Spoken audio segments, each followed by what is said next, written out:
Why, hello there, and welcome to Merry Wednesday, a weekly podcast where every day is a holiday.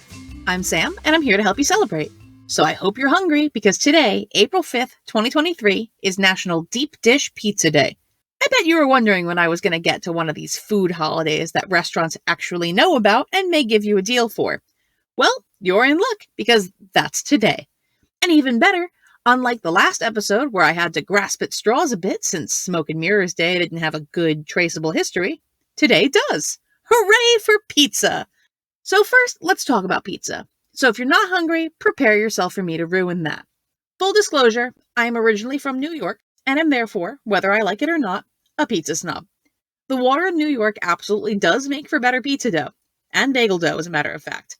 But if I get too much into that now, I will be shooting myself in the foot for if I get into National Pizza Day, or National Bagel Day, or even National Pizza Bagel Day, which I looked up and are actually all on the same day. Yes, really. So we'll hold off on the logistics of that for now. I will just add to the echo chamber of people saying that New York pizza is great and leave it at that. But I suppose we should talk about what pizza is.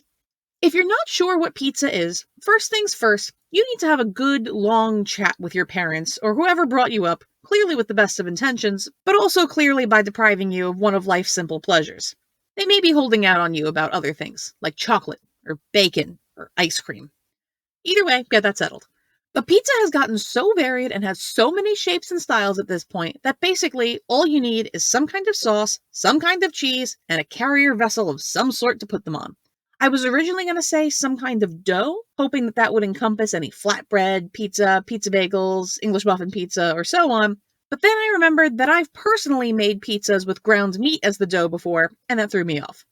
And depending on the style of pizza, the sauce may go above or below the cheese, and you can top it with whatever you want. Hot take, even pineapple if you so desire, since you're the one eating it, and you shouldn't let other people's opinions of what you like yuck your yum, so to speak. I mean, my favorite pizza topping is anchovies, so I'm not going to be one to judge. Long story short, the phrase pizza casts an extremely wide net. But you're probably thinking of a large circular dough topped with tomato sauce, then mozzarella cheese, maybe pepperoni or some other topping, sliced into 8 triangular pieces. You know, that simple, handheld food that can easily serve a big crowd, mostly either for a child's birthday party, a large get-together, a celebration of a job well done at school, or, let's be honest here, a way for your employer to tell you that they appreciate you, but not that much. But deep dish pizza is an entirely different animal. To put it plainly, and in my own words, deep dish pizza is not for those who want a quick and easy bite, but rather for those who want something more closely resembling a casserole and who prefer toppings to the rest of the elements that make the pizza. For example, if you want to put an entire package of pepperoni on a Neapolitan-style pizza, you could do it, sure, but it would probably be a bit of a mess. But deep dish? Go for it.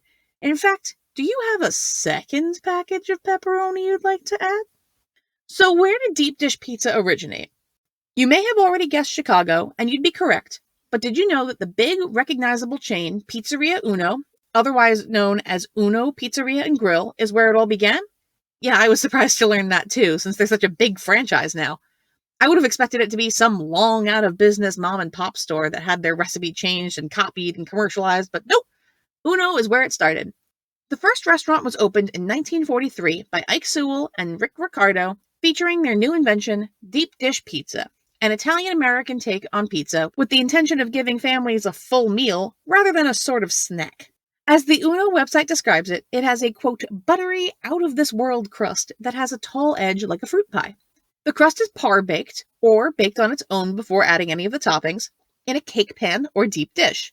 Then, the crust is covered in cheese, then meats, vegetables, or whatever other toppings you'd like, then sauce, and finally, even more cheese. And unlike a Neapolitan-style pizza, people shouldn't raise an eyebrow at you for eating it with a fork and knife. Understandably, the crust is much denser than your standard Neapolitan pie to hold up all of that goodness. It's a bit crispy on the outside, and I can confirm, quite tasty, since I did do some hands-on research for the episode. You know, totally unselfishly and solely for the good of giving you a good episode to listen to, and not at all because I like pizza. But there you have it. As the true and undisputed creators of deep dish pizza, Pizzeria Uno is the founder of National Deep Dish Pizza Day, and as you may have guessed, not an actual national holiday, but you can go back and listen to the National Egg Cream Day episode if you'd like to hear more about that. The holiday goes back to April 5th, 1979, as a way to celebrate the anniversary of the opening of their Boston, Massachusetts location, the first Uno location to be open outside of Chicago. But because nothing is ever that simple, let me get into the scandalous background of the actual creators of deep dish pizza.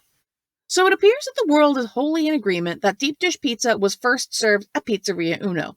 But the agreement is not so solid when it comes to the people responsible. It would appear that there are no actual records of Ike Sewell or Rick Ricardo actually making the pizza themselves. It is claimed that a man named Adolfo Rudy Malnati Sr., a one-time employee at Uno, was the one who created the recipe, but didn't go out of his way to seek credit for it.